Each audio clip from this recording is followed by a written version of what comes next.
जय रविदास जय भीम मित्रांनो, मी अण्णासाहेब धातोडे आणि आपण पाहत आहात राजर्षी न्यूज. रविदास नामा या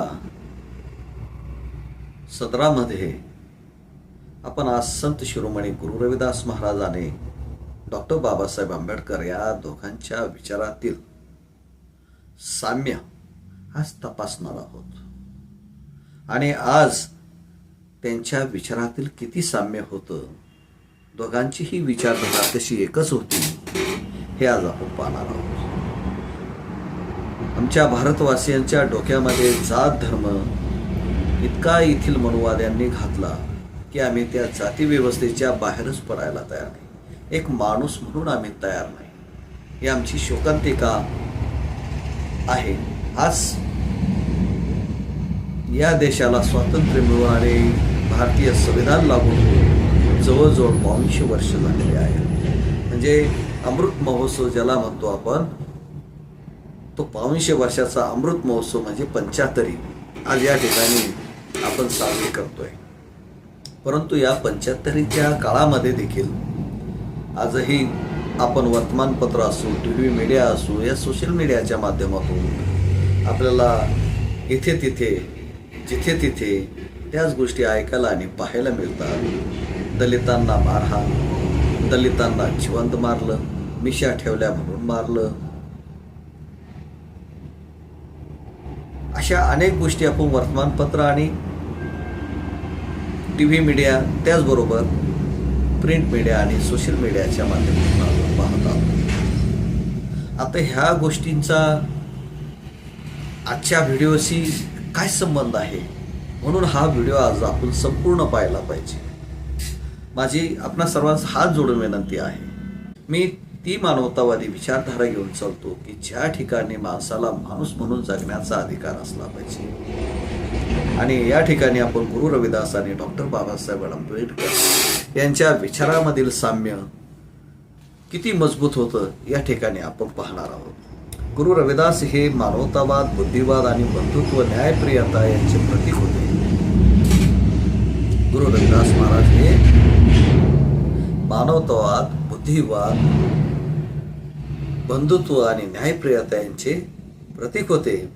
गुरु रविदासांनी मूर्तीपूजा, कर्मकांड व चमत्कार यांना नेहमी विरोध केला.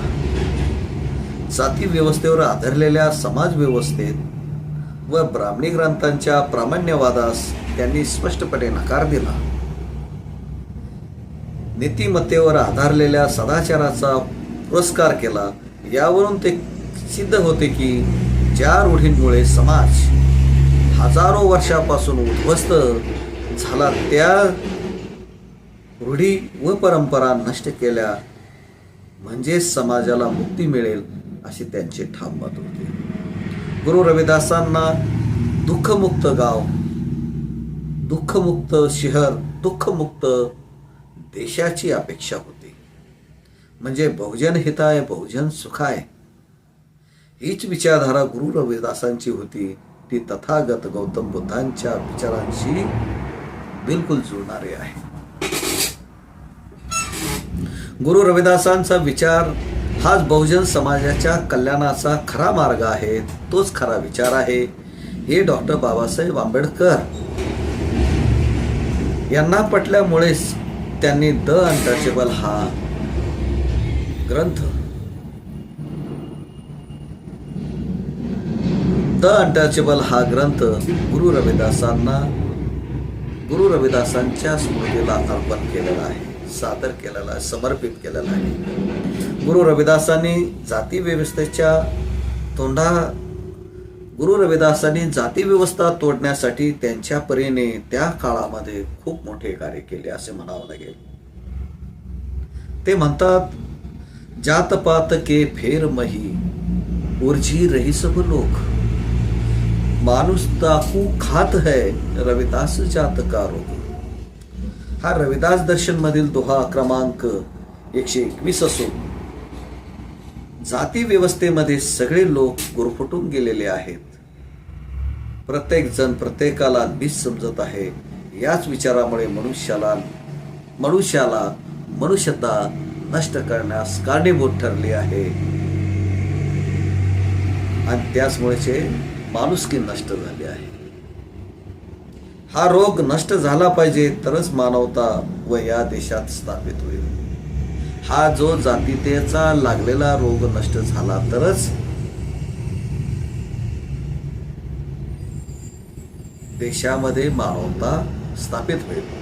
मानवता स्थापित व्हायची असेल तर आम्हाला खूप अभ्यास करणं तर गरजेचं आहेच, ठरणार आहे. असो, तर आजच्या या भागामध्ये गुरु रविदास नामा या सदरामध्ये आम्ही आपणास डॉक्टर बाबासाहेब आंबेडकर आणि संत शिरोमणी गुरु रविदास महाराज यांची विचारधारा ही एकच विचारधारा आहे. तीच विचारधारा फुल्यांची आहे, तीच विचारधारा शाहूंची होती, तीच विचारधारा भगवान बुद्धांची आहे. आणि ही विचारधारा घेऊन पुढे डॉक्टर बाबासाहेब आंबेडकर चालले आणि त्यांनी या देशाला असं काही संविधान दिलं की त्यामध्ये भरभरून मानवता भरलेली आहे. सर्वांना अधिकार, समान अधिकार, सर्वांना लिखाणाचा अधिकार, सर्वांना बोलण्याचा अधिकार, सर्वांना जगण्याचा अधिकार, सर्वांना विचार मांडण्याचा अधिकार आणि सर्वांना पुढे जाण्याचा अधिकार या संविधानाच्या माध्यमातून मिळाल्यामुळे आपण आपल्या या संधीचा या वंचित पीडित समाजाने त्याचा फायदा उचलला पाहिजे. आपल्या मुलांना खूप काही शिकवलं पाहिजे. आणि हे घेऊन जायचं असेल तर जाती व्यवस्थेमध्ये जे गुरफटून गेलेले जे लोक आहेत त्यांना त्या गुरफटलेल्या लोकांना जाती व्यवस्थेतून बाहेर केलं पाहिजे, काढलं पाहिजे.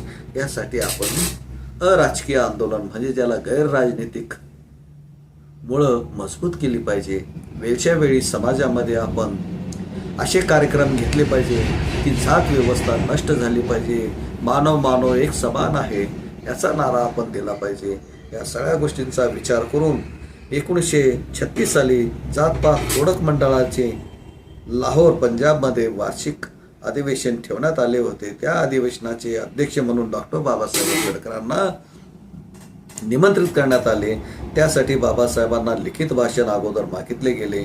डॉक्टर बाबासाहेबांना त्या लिखित भाषणातील काही उतारे संयोजकांनी घालण्यास सांगितले असता डॉक्टर बाबासाहेब आंबेडकरांनी त्यास स्पष्ट नकार दिला. अर्थात त्या ठिकाणी सुद्धा तिथं जे जाती तोडक मोडक जे मंडळ होतं पंजाबमधलं, तर त्याला सुद्धा भीती वाटली की बाबासाहेबांनी डायरेक्ट अटॅक केला तर काय व्हायचं जातीवर.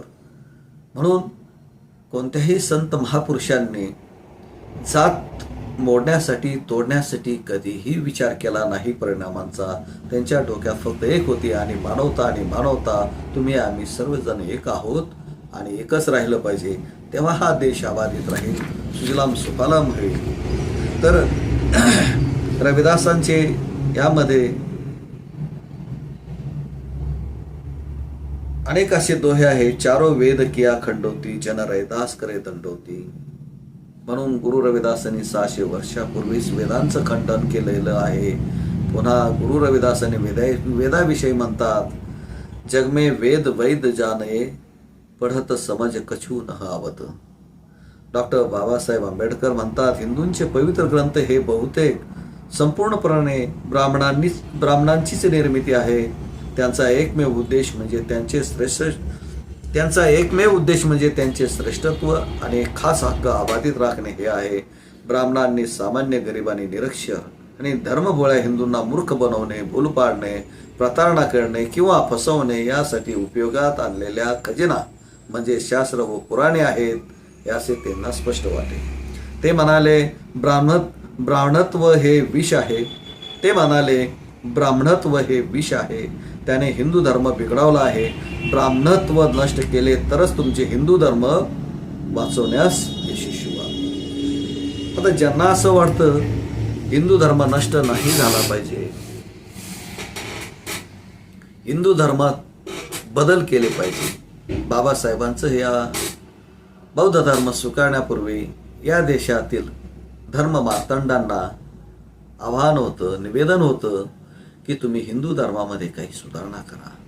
परंतु चातुर्वर्ण्याची चौकट असलेला हिंदू धर्म आणि अस्पृश्य यांना दिलेली गलिच्छ वागणूक हा त्यांचा मेन पाया त्या धर्माचा असल्यामुळं ते धर्म सहजासहजी धर्मामध्ये ते सहजासहजी बदल करतील असे त्यावेळेसही वाटले नाही आणि आजही ते बदल करतील की नाही मोठी शंका आहे.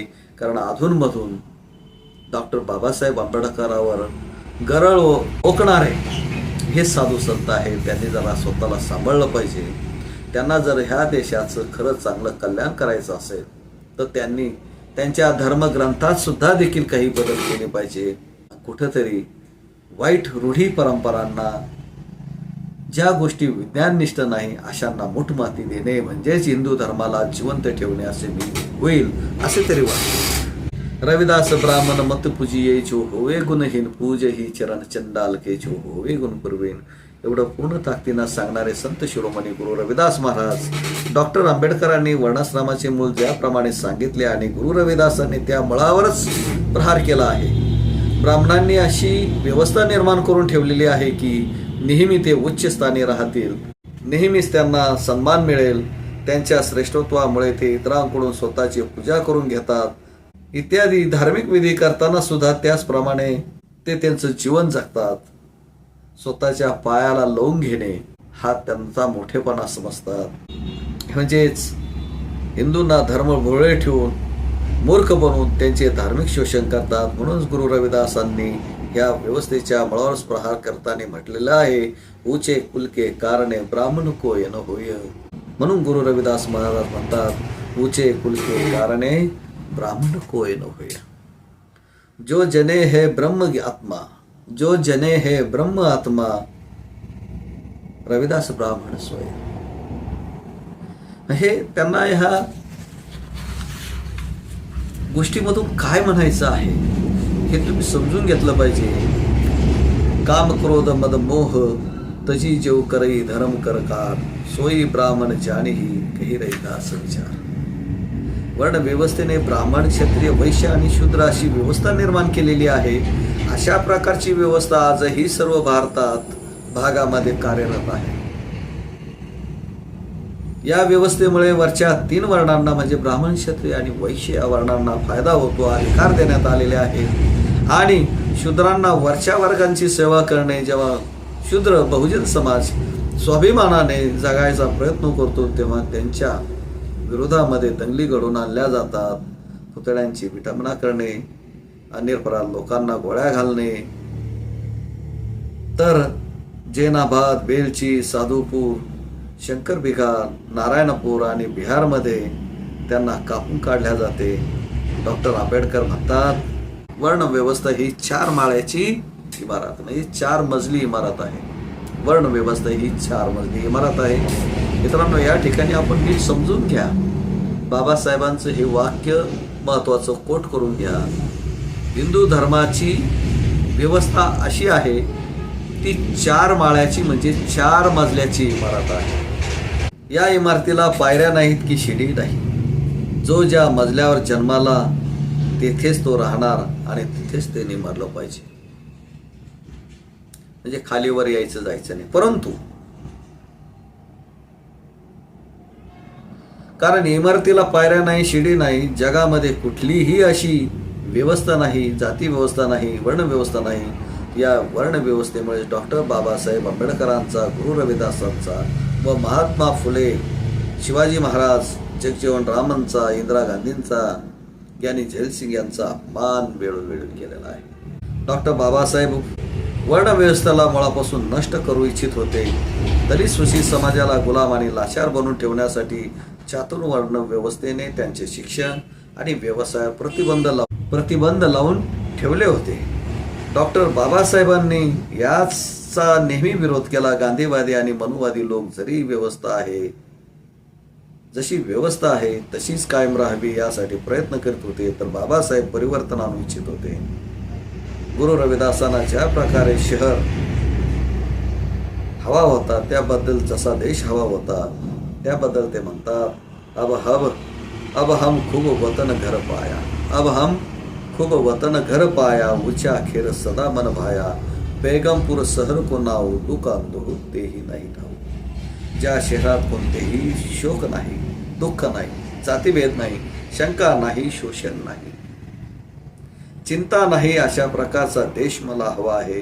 ज्या प्रकारे बाबासाहेब व देशाविषयी विचार करायचे, तोच विचार, ज्या प्रकारे बाबासाहेब या देशाविषयी विचार करायचे, तोच विचार गुरु रविदासांचा होता. दोघांच्याही विचारात सततच्या साम्य आहे. डॉक्टर बाबासाहेब म्हणतात की लोकांच्या सामाजिक आणि आर्थिक जीवनामध्ये क्रांतिकारक बदल घडवून आला पाहिजे आणि ही जबाबदारी राज्यकर्त्यांची आहे. सत्तेच्या माध्यमाने कायदे करून त्यांनी हा बदल घडवून आणला पाहिजे. या देशाला कोणत्याही प्रकारची विषमता राहू नये यासाठीच त्यांनी रात्रंदिवस प्रयत्न केलेत. महत्त्वपूर्ण घटनेची निर्मिती करताना तरतुदी केल्या.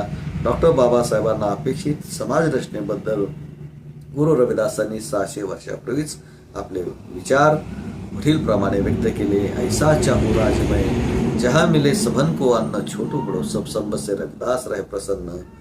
तर ह्या लोकशाहीमध्ये ती अभंग राहण्यासाठी राजकीय लोकशाहीतून सामाजिक लोकशाही आणि निर्माण करण्यासाठी झटले पाहिजे. सामाजिक लोकशाहीमुळे राजकीय लोकशाहीचे अस्तित्व चिरंजीव होऊ शकेल, एरवी नाही. सामाजिक लोकशाही म्हणजे काय? सामाजिक लोकशाही म्हणजे स्वातंत्र्य, समता आणि बंधुत्व ही प्रत्येक व्यक्तीच्या आयुष्याची जीवनसत्वे होत हे मान्य करणारी पद्धती. स्वातंत्र्य, समता, बंधुत्व आणि न्याय ही तत्वे एकमेकांपासून वेगळी केली तर लोकशाहीचे जीवनसत्व नष्ट केल्यासारखे होईल. सत्तेपासून, समतेपासून स्वतंत्र्याला वेगळे करता येणार नाही. त्याचप्रमाणे स्वतंत्र आणि समता यांना बंधुत्वापासून वेगळे करता येणार नाही. स्वातंत्र्याच्या जोडीला समता नसेल तर नुसते स्वातंत्र्य मुठभर लोकांची सत्ता सर्वांवर प्रस्थापित करू शकेल.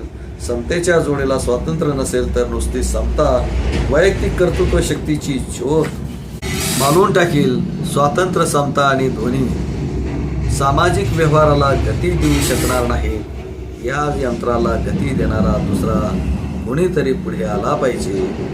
आपल्या देशाची सामाजिक परिस्थिती उच्च नीचता याने परिपूर्ण आहे, ती नष्ट व्हायला पाहिजे.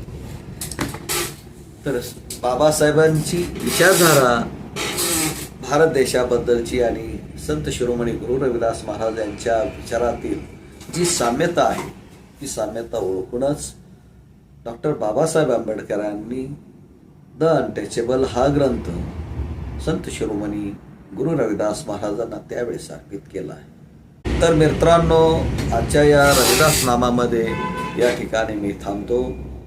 जय रविदास, जय भीम. आपलं मनोगत काही असेल तर जरूर आम्हाला कळवा. तर मित्रांनो, पुन्हा एकदा मी तुम्हाला विनंती करतो की आमच्या या यूट्यूब चॅनलला आपण सबस्क्राईब केले जर नसेल तर सबस्क्राईब करा. आमचा व्हिडिओ आवडल्यास लाईक करा, आपल्या मित्रांना शेअर करा. ज्याप्रमाणे आपल्यामध्ये जागृती आली त्याचप्रमाणे आपल्या मित्रांना, बांधवांना, समाजाला जागरूक करण्यासाठी आपण सुद्धा देखील आपलं योगदान द्या. कॉमेंट करायला विसरू नका. धन्यवाद. जय रविदास, जय भीम.